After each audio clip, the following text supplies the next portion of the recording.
I think most people experience diversity, equity, and inclusion by either the news or in their workplaces. So if you're experiencing it in the news, then you're hearing a lot of really extreme ideas like this wokeism or liberalism or things that are kind of negative terms at this point.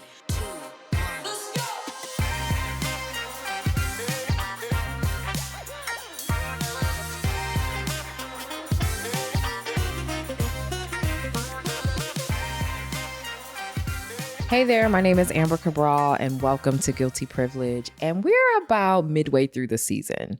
So I thought it would be a good time to have a little bit of conversation about why this podcast is important and what I hope you're getting from it. And also to just level set some of your expectations going forward and set you up for success in terms of being prepared for the conversations that are to come, because some are really juicy and I hope you enjoy them. So let's get started. So the purpose of Guilty Privilege is really to just showcase leaders and regular everyday folks living their everyday lives being awesome, using the privilege that they have to be impactful. Very often we hear privilege and we automatically think that it's something that is bad, or people are ashamed of it, or people are jealous that they don't have it, or people feel like they have it and want to hide it. And what we're really trying to get away from through these episodes is to show that we all have some kind of privilege. It looks different for each of us. And if we use it in just the right way, we have an opportunity to really have an impact on the way other folks experience equity. Our privilege gives us the opportunity to be allies. And that's really what this show's about. It's showing how everyday people are doing the DEI thing that we often think only happens in our workplaces. From the conversations that are being had in Guilty Privilege, my hope is that you're able to see how people are using the skills that they have in their day-to-day lives with their regular jobs to actually have an impact on what equity feels like for someone else. So whether that is a DEI leader who is helping to shape the way an organization thinks about policies, or whether that is a teacher who has the opportunity to influence the way students are learning in the classroom, I want people to recognize that like your experience of diversity, equity, inclusion is happening all around you all the time. It's not this really stereotypical definitions-based thing that we tend to think about. I think most people experience diversity, equity, and inclusion by either the news or in their workplaces. So if you're experiencing it in the news, then you're hearing a lot of really extreme ideas like this wokeism or liberalism or things that are kind of negative terms at this point. And that's not a real representation of what diversity, equity, and inclusion really are. It's not really what they really mean in our day-to-day lives. When we think about equity in our day-to-day lives, what really that means is, how much am I able to experience the fullness of life here? How equitable is my experience? How much access am I getting? How much am I able to showcase the skill set that I have? How am I able to potentially use the skills that I have to help someone else? When we really think about DEI, it's often in these very static, stereotypical formats. It's our leader talking about how an organization wants to bring inclusion to life, or it is, our team being deliberate about celebrating some kind of heritage month. And those things matter, but that's not all of it. Equity is something as simple as, am I able to have a meaningful conversation with the person at my local grocery store and they actually understand me? Because that's something that everyone doesn't have. And it is also a privilege. Like, our privileges create equity for us. And it is through identifying our privileges that we are able to create equity for others. I hope you're enjoying today's episode. And if you happen to also be looking for tools to help you navigate tough conversations, to be able to show up as a more impactful ally, or just to have resources about how to navigate equity in your world, I've written 2 books. My first book is called Allies and Advocates. And this book is really focused on helping you show up as a more impactful ally. It has actual tactics and tips and things that you can practice to help you get there, both for yourself and for others. My second book is called Say More About That. Now, say more about that is more about helping you to speak up, to push back, to challenge, to be able to have those conversations that sometimes get a little bit difficult. And in fact, I've given you actual scripts to help you to be able to do that. So if you're interested in just having a few extra resources in your pocket to be able to help you to navigate any of those things, you can go pick up those books anywhere where you buy books, or you can pop down into the show notes and click the links and buy them there. Back to the episode. I decided to call this podcast Guilty Privilege because people feel guilty about their privilege. And I wanted to have conversations where people understood privilege was not a reason to feel guilty. And honestly, guilty privilege is a little catchy.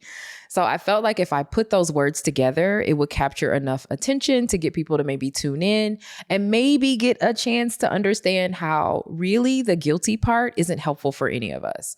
We really want to focus on being able to recognize, identify, and ideally extend our privileges. So that starts with us being able to be really honest about the privilege that we have and get over whatever guilt we have associated with it. So my hope through this podcast is that in the conversations that are happening with regular people, in the discussions that are occurring, in the things that I share as we are, having these episodes, that people are getting the opportunity to ask themselves the question, what privileges do I have? What privileges do I have that I don't want to feel guilty about? That may take a little bit of work, but I feel like if we can at least start by thinking about what privileges we have, how they show up in our day-to-day, then we can start to think about who doesn't have those privileges and how we can perhaps have an impact on the way someone else experiences it. It doesn't have to be a big grand thing. No one's asking you to go out and win a Nobel Peace Prize, although if you do that, that'd be fantastic. I think it's really in your everyday actions. It's recognizing the skill set, the uniqueness, the value that you bring, and that's important, and that creates access and privilege for you that someone else doesn't have. And being intentional about sharing that is really the point. I know very often people wonder why privilege. One of the reasons I like to zoom in on privilege is because it's one of those things that we all have, but people don't realize we all have it. So I will ask people really simple questions like, do you speak the language in your community? Or do you have the ability to have hot, running, clean water in your home? Most people that are watching this podcast, the answer is going to be yes. Most people that I ask those questions to when I'm facilitating, the answer is going to be yes. But people don't recognize that those are privileges. We tend to think of privilege as something like, I have a lot of money, which that is a privilege, but it's not the only privilege. Or we tend to think of privilege as, I have a lot of education, or I have a great job. And those are also privileges. But there are also privileges that are a lot smaller, that are a part of our everyday, day-to-day, that can be super helpful if we just pay attention to them. Having the opportunity to stroll into your local CVS and pick up bandages that match your skin tone is a privilege. That should bring awareness to you about, wow, skin tone privilege. How might that show up? How might it play out? I can remember hearing a story a few years ago about a woman, dark-skinned Black woman, applying to a job that required them to wear hosiery. Every job isn't this formal. This particular job, very formal, required hosiery. She had gone through 2 layers of interviews. She got the call really late, hey, we'd like to interview you as a 3rd round. It's you and one other candidate. Can we fly you to DC to interview for this role? She agreed. She flew to DC. She landed late. She realized she did not have hosiery. She had a really hard time finding hosiery for an interview the next morning. She had to get up the next morning, go to a specific neighborhood to be able to find hosiery that matched her skin color so that she could go to the interview and present herself the way she wanted. That's not something that feels like something anyone else would even think about. But if you have the privilege of just strolling into any grocery store or CVS or pharmacy and picking up hosiery, then it's easy for you. It's a privilege, which then can start the conversation about colorism and the impacts it has. What I think happens with a lot of DEI conversations is that we try to start with the hard word, which is, let's start talking about privilege. Let's start talking about colorism. Let's start talking about racism. What my goal is with this podcast is to help you see that all of these concepts are showing up in your day-to-day in very simple ways. And if we can just wrap our minds around the simplicity, then it gets a lot easier for us to connect to the idea that this could be difficult for someone. When we can connect to something as simple as hosiery being an obstacle to someone maybe getting a job, now all of a sudden it's a little easier for us to think about colorism. So my goal with this podcast is really to just get folks to really consider what privilege really is, not feel guilty about it, be intentional about figuring out what our privileges are and thinking about how we can extend our privileges so that we can create equity for other people. I recognize that I have the privilege of being able to pop in front of this camera and talk to you every other week. So I try to take advantage of that and bring you conversations and ideas that I think will be impactful and help you show up in your day-to-day life. Hey there, I hope you're enjoying the episode. And in fact, if you are, you can bring me to your organization or event to help you bring conversations like this to life in your workspaces. This is something I do for a living. I do coaching, I do training, I do executive consulting, whatever it is that you might need as it relates to trying to figure out how to activate allyship or equity in your space. It's probably something I can support. So if you're interested in how we can work together, you can reach out to me at cabralco.com or pop down into the show notes and click the link, book a discovery call, and we will chat with you soon. Back to the show. Since privilege is the focus, I'd like to give a couple ways that you can figure out what your own privilege might be, because it isn't always obvious. We're walking around steeped in our privilege all the time.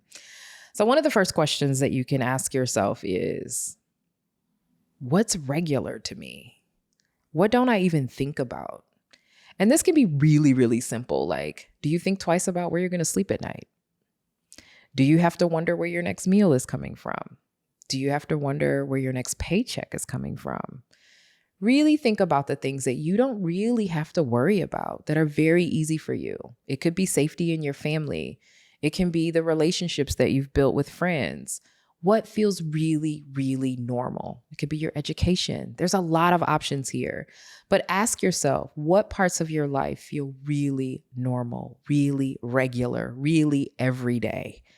And just kind of make a list. As you start to make that list, you'll start to identify some things that are regular for you that may not be regular for the folks around you. So that's the first thing you can do.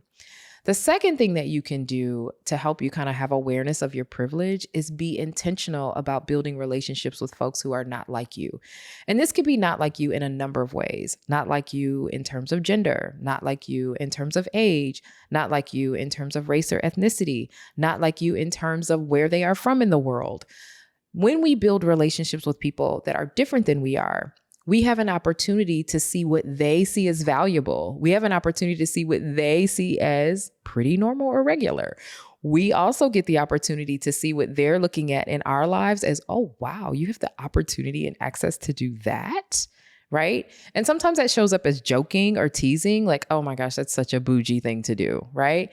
And sometimes it shows up as, someone saying, oh, wow, I didn't even know that was a thing that was available. But us building relationships with people that are different than we are, and that doesn't have to be a deep relationship. We just want it to be a relationship that actually has some connection. It gives us visibility into so much more so that we are able to figure out how we can apply our privilege and support others as an ally. Once you figure out what your privileges are, then the question becomes, what do you do with them? So my recommendation is to think about the ways that you can extend your privilege, but you want to be very careful about this.